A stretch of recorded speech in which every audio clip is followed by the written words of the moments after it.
Girlfriend भी है क्या? नहीं, इतने बच्चे मर्ज उसमें लिखा है लड़की। नहीं, इतने इस अवस्था के बच्चे गर्लफ्रेंड बना लेते हैं। छोटे छोटे आजकल चल रहा है मर्ज। इस अवस्था के बच्चे, इतने बच्चे में गर्लफ्रेंड। सब बड़ा है सर, ये तो इससे छोटे यार होगा क्या हमारे समाज का? 1000 बार नाली में गिरेंगे फिर भी हम छाती ठोक के आगे बढ़ेंगे। हर बार परास्त होने पर फिर हिम्मत करे कि अब की बार तो मारूंगा इसे, अब की बार गिराऊंगा, और एक दिन गिरा दोगे, पक्का गिरा दोगे। अरे बहुत बड़ा दांव लग गया है, बाजी जीत लो, हारना मत, घबराओ मत। गिर जाना भी यहाँ दौड़ना है। अगर गिर भी गए तो अनुभव करो कहां से फिसले, वहां से आप सावधान हो। आपको सच्ची कहता हूं, आप ऐसे निराश मत होना। एक दिन वो समय आएगा कि तुम ऐसे छाती ठोक के कहोगे कि किसी की ताकत नहीं कि हिला दे। लड़की या लड़का 20 वर्ष 25 वर्ष जिस माता पिता के प्यार में पला, वो किसी से प्यार करके एक क्षण में छोड़ देता। माता पिता भाई घर एरिया कुल सब छोड़ करके साधारण इंसान के प्यार में बनकर बावरा बनकर जीवन समर्पित कर देता है। वो चाहे काल काट डाले पर भरोसे में चल देता है। तो हम लोग अखिल कोटि ब्रह्मांड नायक परात्पर सर्वव्यापी परमात्मा की शरणागति में कितने कमजोर हैं। जो नाम जापक है उसके हृदय में इतना आनंद आ जाता है, वो कहता है मुझे ब्रह्मा का पद नहीं चाहिए, मुझे देवराज इंद्र का पद नहीं चाहिए, मुझे सम्राट पद या योग सिद्धियां या मोक्ष पद भी मुझे कुछ नहीं चाहिए। मेरा मन केवल नाम में प्रभु में लगा है, बस मुझे सब कुछ मिल गया। जब वो नाम जो चाहोगे मिल जाएगा। हम 7 8 9 इस पढ़ाई में थे, बस हमारे अंदर एक ही बात आती कि ये सब मरने वाले हैं। माताजी मर जाएंगी, पिताजी मर जाएंगे, कोई हमारा है? कौन हमारा है? तब लगता जो हमारा नहीं है उस पे हम क्यों अपना समय दें। हम कई बार पढ़े होंगे लेकिन फिर पढ़ रहे हैं, ऐसी पढ़ाई क्या। कई बार हमारे माता पिता होंगे, ये भी मर जाएंगे, फिर हमारा कौन। भागो, बस अंदर आता भागो, अब भागो। तो जिस दिन घर से निकलना था तो माँ को बोला था कि माता जी कल हम सुबह भाग जाएंगे घर से, बाबा जी बन जाएंगे। भगवान की प्रेरणा ऐसी, तो उन्होंने मजाक समझा। हमारा तो था कि एक बार कान में डाल दे बस बात, कि कोई परेशान ना हो। 3:30 बजे घर से भाग, सोई ये आश्रय तत्व प्रकट हुआ। उस समय हमारे मन ने प्रश्न किया, कहाँ खाओगे, कहाँ रहोगे, कौन है तुम्हारा। बस एक उत्तर अंदर से आया, भगवान। और भाग पड़े 15 किलोमीटर। उस तेरी छोटी अवस्था में 15 किलोमीटर जाने के बाद जहाँ को संत जी आए थे नंदेश्वर, वहां पहुंच करके विश्राम लिया दोपहर में। फिर मन आया 12 बजे के, अब भोजन कौन देगा। उनका भगवान। थोड़ी देर में वो दही वाली गटला गटी, वो दही पिया और शंकर जी से लिपट के रोए कि हमें विश्वास है कि आप हमारा जीवन। शंकर जी की भक्ति प्रारंभ में थी, तब से अब कितना जीवन के वर्ष व्यतीत हो गए। 55 वर्ष की आयु जो भी 55 की।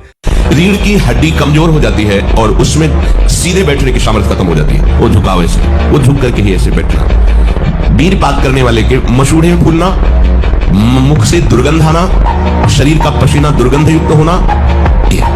तो वीरवान के यहां से दुर्गंध नहीं आ सकती। जो वीरवान अर्थात जो ब्रह्मचारी है उसके यहां से दुर्गंध, उसके मुख से दुर्गंध नहीं आएगी, भले कुल्ला करे या ना करे। ये वीर में सामर्थ्य होती है।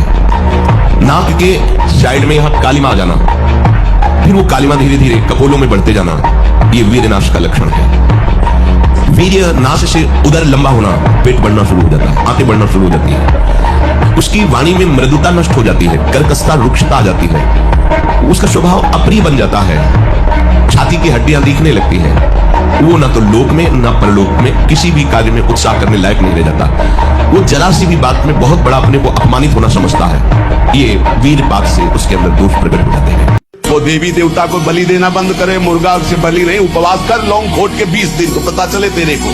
दूसरे की गर्दन उड़ाने में कौन सा त्याग है, कौन सी बहादुरी और निर्मम पशुओं की हत्या करे सारे बुद्धि भ्रष्ट है। छोटे छोटे जीवों को ले आए हो, जय अम्बा, अम्बा प्रसन्न हो जाएंगी। वो उनकी अम्बा नहीं है। अम्बा के लिए करना है तो उपवास कर, तप कर, व्रत कर, अपने को कष्ट दे तो मैं जानू अम्बा के लिए तेरा बलिदान। छोटे छोटे बकरे बकरियां इनको ले आए, निर्मम जीव बोल सकते नहीं, म्याऊं काट दिया, बोले जय अम्बा बड़ी प्रसन्न हुई, हमने अम्बा के लिए कुछ दिया। देख लेना अम्बा खून काट कर तेरा पी नहीं पिया हो तो भागवत में पढ़ के देख लो। मेरी उम्र 14 वर्ष है और आपकी कृपा से मैं अभी तक अच्छे से ब्रह्मचर्य का पालन करने का प्रयास कर रहा हूँ, पर कभी कभी दूसरी माताओं और बहनों पर गलत दृष्टि चली जाती है। बात अभी तो माता बहनों के प्रति दृष्टि जाने वाली अवस्था है नहीं बच्चा। गुरुजी महाराज कभी कभी सोच उनके लिए प्रति गलत। मोबाइल का जो प्रयोग किए हो कभी बिना संस्कार मोबाइल के आए, ऐसा सोच कैसे आ जाएगी? अभी तो 14 वर्ष के हो आप, अभी तो नौ किशोर अवस्था है आपकी, अभी तो यौवन में प्रवेश नहीं हुआ, तो ये संस्कार कैसे आए? या तो मित्र से या मोबाइल से, किससे आए बोलो ना? मित्र। हाँ, तो ऐसा दोस्त नहीं बनाना। अब वो छोड़ दिया मगर बाद में लगता है कि पाप हो गया, मगर अभी तक कोई गलत काम नहीं करा, अभी तक अच्छे से ब्रह्म। तो अब अंदर की बात है कि जब अंदर गलत विचार आवे तो उनको आप देख रहे हो ना, स्वीकृति मत देना, समझ रहे हो? कोई क्रिया मत करना, आपको बस शांत रहना है, नाम जप करना, उसी समय डिलीट होते चले जाएंगे।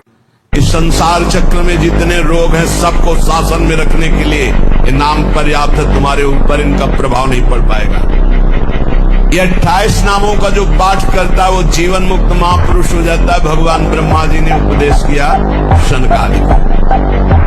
राधा, राशेश्वरी, रम्या, कृष्ण मंत्राधिदेवता, सर्वाद्या, सर्ववंद्या, वृंदावन बिहारिणी, वृंदाराध्या, रमा, अशेष गोपी मंडल पूजिता, सत्या, सत्यपरा, सत्यभामा, श्री कृष्ण वल्लभा, वृषभानुसुता, गोपी, मूल प्रकृति, ईश्वरी, गांधर्वा, राधिका, आरम्या, रुक्मिणी, परमेश्वरी, परात्पर, पूर्णा, पूर्णचंद्र निभानना और भुक्ति मुक्ति प्रदा भवव्याधि विनाश।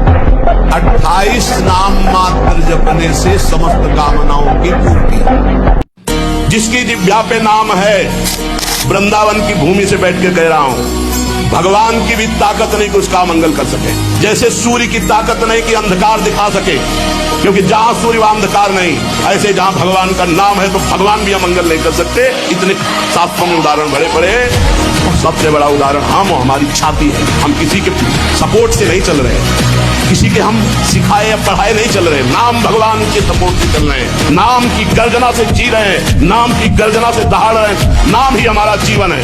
सामने आके बात करें जिसको लगता हो नाम में कितनी ताकत है। आपको ऐसी स्थिति पैदा करेगा कि आप फिर उसी क्रिया पे आ जाए, पर एक बार हिम्मत करके आपको चलना होगा, तभी आप बलवान हो सकते हैं। बिल्कुल ठीक समझना, नहीं आपके आंतरिक बल को नष्ट कर दिया इस क्रिया ने, इस व्यसन ने आपको नष्ट, अब आपको बलवान हो। आप पुनः वैसे हो सकते हो कसम खा के, नहीं महीना पूरा होने में जो वो प्रमत्त स्थिति आएगी वो सारी कसम घोटी में टंगवा देगा, क्योंकि वो एक ऐसी उन्मत्तता होती है, प्रमाद स्थिति होती है। सत्संग और शास्त्र स्वाध्याय और नाम जप, भले गृहस्थी में हो 30 मिनट अगर हम शास्त्र स्वाध्याय कर लें तो अमृत है साधकों के लिए, चाहे गृहस्थ हो चाहे विरक्त हो, जरूर स्वाध्याय करना चाहिए। किसी भी संत महापुरुष पर जिस पर श्रद्धा हो उसके प्रवचन सुने, और जो भी भगवान का नाम प्रिय हो वो नाम सुमिरन करे। इससे आपका चिंतन बदलेगा, और व्यायाम प्राणायाम से शरीर की नस नाड़ियां मजबूत होगी, शुद्ध आहार से आपको एक सपोर्ट मिलेगा। तो आप तीनों पर दृष्टि डालें, आहार ठीक हो, भजन साधन से चिंतन आप अपना ठीक कीजिए, और संकल्प दृढ़ निश्चय के द्वारा उन अशुभ क्रियाओं को दूर कीजिए। सोते समय आपको समय नहीं देना व्यर्थ चिंतन का, उसी समय विषय चिंतन होता है, उसी समय विषय भोग की आकांक्षा जागृत होती है, उसी समय विषय देखने की इच्छा होती है। मोबाइल है तो जिस समय आप अपनी शैया पर जाएं स्विच ऑफ कर दें। ये जो रात्रि के शयन के समय मोबाइल में इधर उधर दृश्य देखने हैं, अपने सर्वनाश का बीज बोना है। ये उस समय मन आपको परेशान करेगा जब कमरे की सिटकिनी अंदर से बंद हो। जब आप गंदी बात कहीं देखोगे तो आपके अंदर वैसे चिंतन बनेगा, ऐसे ही लगेगा मैं भी ऐसा करूं, मैं भी ऐसा भोगूं, मैं भी ऐसा देखूं। मान लीजिए आप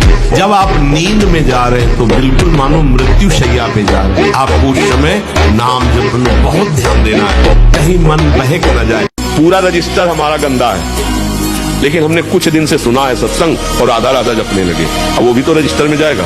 अब उसकी कीमत बताओ, एक राधा नाम की, एक कृष्ण नाम की कीमत ये मायाजनित त्रिभुवन थोड़ी हो सकता है। तो रजिस्टर का 2, 4, 10, 20 जो नाम जप कर रहे हो वो हिसाब में बहुत भारी पड़ेगा। और फिर यदि आप 10-5 माला जप रहे हो तो आपका पतन कैसे हो सकता है, आपका नाश कैसे हो सकता है। अभी आप छेड़ना मत, जैसे लोग कहते ना मैं बहुत परेशान हूं, कुछ करता नहीं, वैसा हो जाता है वैसा हो जाता है। तो आपको हम बता रहे रक्त का स्वभाव है, जैसे जैसे कट जाए ना तो उसका स्वभाव थोड़ी देर में गाढ़ा होने की कोशिश करेगा। तो इसकी आखिरी परिणति है वो वीर, उसका स्वभाव नहीं है बहना, उसका स्वभाव ऐसा है। सोचो रक्त की आखिरी परिणति वो है वीर, और आप क्या कर रहे हैं रोज कई बार, आपका परिणाम क्या होगा?